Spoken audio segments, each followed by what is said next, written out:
He's hot. It's Dan RadioStyle. That's Def Leppard doing Pour Some Sugar on Me. This show totally goes out to the one I love, and that's why I'm starting with that song, frankly, because if by chance she does ever actually watch any of my shows, and if by chance this show happens to be one that she chooses to watch, that song will make her smile. So that's the only reason I did it. All right, so the other reason I guess I did is, and sponsored by her as well, is she was kind enough to work with me in a way that allowed me to experience two aspects of this letting go and some different stuff that I was doing.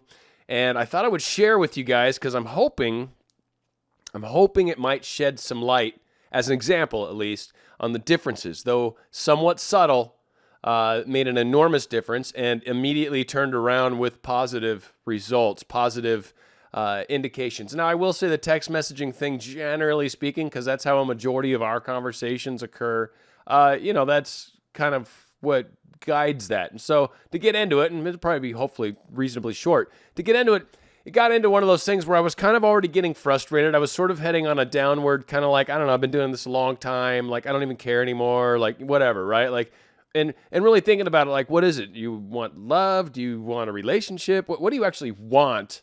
And so there was a little frustration, and there was a little bit of a soul searching going on. And through this whole process, I answered these questions, and that helped me kind of do this. So what was cool about this is I had a chance to kind of walk this path two different ways and notice the differences. And I was really paying a lot of attention on, generally speaking, how I was feeling and what I was thinking about. And getting it into, like I said, the negative aspects, or where I really felt like I started detaching. So the letting go thing was like, I don't care, it'll work out if it works out. But the difference was from just that concept, because I think that concept's benign and a good thing just unto itself, but I don't think letting go is an issue. Here's what happened, because when you let go, you're still going to think of them from time to time. It's the continual imagery, doing the same, imagining them sleeping with you every night, unless you like that and it brings a benefit. I don't want to get off track. I've done other shows on it, but that's what I mean by letting go. Like, you just don't do that anymore. It doesn't matter. So I've stopped doing that anyway. I don't do that. I still don't do that, even on the good side of things. Just to say, I don't do that. I've let go. I am living in the end, and I will explain that because I think that comes up, and I really feel like I've, to myself anyway, we'll see what you guys think, but to myself, I really feel like I've demonstrated that that's kind of what that is. And I was like, oh, okay, that kind of actually makes sense to me now. And I think I was doing it a little more accidentally once again. So, boom, frustrated. Back in the day, was kind of like, I don't know if I want to keep doing this. I'm just kind of tired. And I honestly, I'm like not worried about being honest with all you guys. So it was like, if I start dating someone else, I manifested someone, right? Like, so it doesn't matter. I'm not worried about it. So I'm like, okay, cool. I'm done with this. I'm kind of frustrated. So when she would pop into my head, it was things in my mind that would, the conversations, if you will, the things I would think about would be, this probably is time, it's probably time. It's, it's been about 5 years, a little over 5 years, right? And, there's not a whole lot going on. She's not really responding to my text messages, right? So I sent her a text message. She didn't respond. So this is like the first day of this wallowy stuff, right? And I'm like, all right, so screw it, man. It's cool. Like I'm not. It's fine. I'm ready for this to go. I'm ready for a sign. Like, and then I'm like asking her higher self. I'm like, all right, just give me a sign. I'm ready to hear it. I'm ready for this. I'm ready to. If this is what needs to happen, if we need to go our own ways, then let's have that discussion, or just let me drift off into ad infinitum, and that'll work for me. So. Day 2 comes, text her again, still kind of have this bad attitude about her. Like when I think of her, it wasn't in fond thinking. It was in frustration. It was in doubt, a lot of doubt. It was in disbelief. Like I didn't believe that her and I were going to be together. I didn't believe it. I didn't believe that we were going to end up in that location. I was just like, this is stupid. I'm being stupid, beating up on myself a little bit. That's always good times, but it's normal for everyone, right? We do that. We all do it. So all these things, and just a very kind of negative sort of feeling about her. So when she'd pop into my head, it was like, nah, I think this is going down this path. At some point, she's going to give me a sign. I love her forever. That's always a given. But even, like whatever, I wish her well on her path and hope she finds everything she ever wanted, right? So day 3 comes up, still no text messaging. And I don't remember exactly how, yeah, no, I do. I let it go. I just like got to a point where I was like, screw it, I'm done with this. And she had already responded at some point prior to me letting go again, if you will. Like I'd got my text message in the new year, that kind of thing from her. And I was kind of intentionally just waiting to see what was up because I was already in that phase. And again, so the negativity kind of flew through, but then I ended up getting a second text message kind of out of the blue from her. And it was nothing overly awesome, but it dawned on me at that point. It finally hit me. I'm like, one, I totally adore this person. Two, every time her or I have ever tried to get away from each other, something brings us back. It's just invariably how it's worked out. And so that was another one of my little attempts. She's done it. I've done it a few times. It's fun. It's fun every once in a while. You're like, if it's meant to be, it'll be, love will find a way, right? So it was kind of the one that brought me back, the second text. And it was just something about it. And it dawned on me at that point. This truly is what changed in a blink of an eye for me. And this was how I was literally able to start shifting into this other thing and this other momentum, this other angle, if you will. I realized that her and I, and this might not be the case for everybody, so I'm sorry, I'm sharing my version of it. But I realized her and I are together. We're not living together. There's aspects that I don't get to see her as often as I'd like. But in heart, mind, and spirit, and soul, and all that, we're totally together. And I realized that. That's the thing I realized. I'm like, I am like definitely the guy that she totally adores right now. There's no question. And vice versa. And neither one of us, I think, question it from the other. Circumstances are circumstances, and they need to be the way they are right now. And I'm okay with that. Okay with that. It would be great to be with her, but I understand the circumstances. It just makes sense. So, and I don't want to get into that per se. I'm choosing this. I could date others if I want, right? I'm saying that openly. Yeah, it's just I think I found somebody that just matters to me beyond words. And if I got to wait a few years, cool, that's fine. I don't know. Like if I meet someone else, I will. So be it, right? Like I am open to whatever the universe has to show me. But every time I kind of try to walk away, it doesn't work well. And I've definitely dated a couple other people here and there along this time, and I'm fine with that. I think that's okay. And I think it was healthy for me to kind of understand where I'm at with all this. But long story short, every time it swings back around to me realizing that we really are together. There's really something to this. There's already a beautiful connection. And once I realized that, and I knew that I had done all the imaginal work I've done, because again, I'm confident in the manifesting process, no doubt at all. And as I've done a recent show about the 12 universal signs, there's more to it than just law of attraction, and I've been kind of operating with those 12 signs for years. So I think when you incorporate the bigger picture and really just kind of operate from that level, it's amazing the things that happen. So again, I don't question how things come to me and how the manifestation process works. So the second I realized I'd done all this imaginal work, I've put all this energy, there's so much love between us already. I realized we're already together.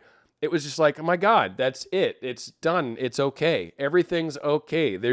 I'm busy doing what I'm doing. I'm happy with my life. Again, I've said this all. Everything's cool. It's very, very busy. It would be challenging to have dates and stuff right now with just the way my schedule is. So, man, it's good the way it is right now, frankly. But things are definitely heading down the right path because literally within less than a day of me coming to that conclusion, I think I texted her that morning because it was like it finally hit me, and I said something I wanted to. It felt right, and it wasn't. Again, one thing I'd done too in the past that was kind of weird is I felt like I needed to text her, not with anything to say, not that I felt like something needed to be said. I just felt like I needed to connect with her, and that generally wasn't all that interesting. So those were the ones that kind of went unanswered. But what this was more now is I really just want to connect with her. Big difference between I feel like I should and I feel like I want to. And the wanting to is just a wonderful little phrase, but whatever the case was, is she immediately, like within not even 3 minutes, had responded back to me. And then the next day, I ended up saying something kind of stupid, it was basically along the lines of, I don't really know what to say to you. I just think of you all the time. I'm, blah, blah. And it wasn't mushy or gushy or anything like that, but the response from her was really, really cool. And I was like, all right, whatever. And I was just like, okay, well, I'm going to give it another couple days because that just seems to kind of work, talk, and then we'll wait a couple days. And then she kind of texted me out of the blue today, and it was just like, it was adorable. And what she was saying was sweet. It was a next level thing. It was acknowledging a little special, little significance between her and I. It's a number, ironically, and she chose that numbered treadmill. We went out to eat one time, and that was the number that was on our table, and she knows it's a number that's very significant to me, and I've certainly mentioned it before on the air, but I'm not going to right now. But that all being said, it was very sweet, and it was a tying in a beautiful way moment. And again, it just comes back to the fact that I swung back around. I realized everything's okay. This is all happening. And one thing that's kind of different maybe from some of you is I don't question the law of attraction. I don't question whether I'm doing it right or wrong. I know exactly. You think about it, you're feeling it. And that's one of the things, like when I think of her now, I'm thinking and feeling of her in a very positive and profound kind of like, it's more in that loving nature. It's more in that I just look forward to seeing you. It's more of that just happier kind of, like, I know this is different than I did just a week ago. Like, just a week ago, I didn't think we were together. I thought we were separated by some space and time and all this.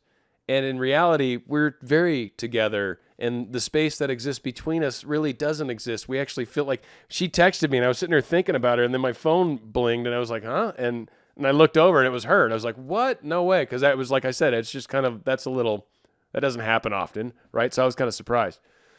So again, all these things have led to it. The change was the shift in feeling, the shift in the belief that there was more with her and I versus it has to be over versus those negative kinds of feelings. The difference is I think is in the day-to-day. I think it's less in the asking or the imaginal work, because like I said, I don't really do that anymore.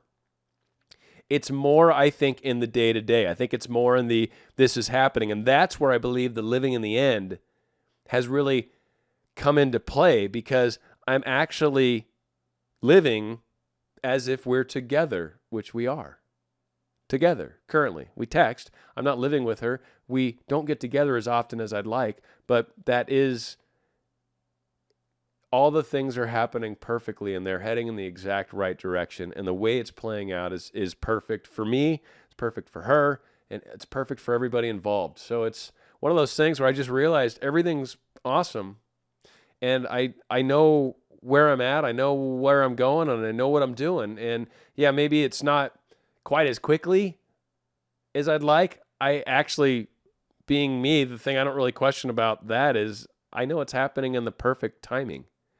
And I usually would phrase it as divine timing. And so I would assume there's things I'm probably not quite ready for, maybe vice versa with her. Maybe there's some other syncing timings that need to work out. Maybe there's a lot of things that are constantly in the works. A lot of things I can't quite talk about just because they're, yeah. So long story short, hopefully this helps. I really do.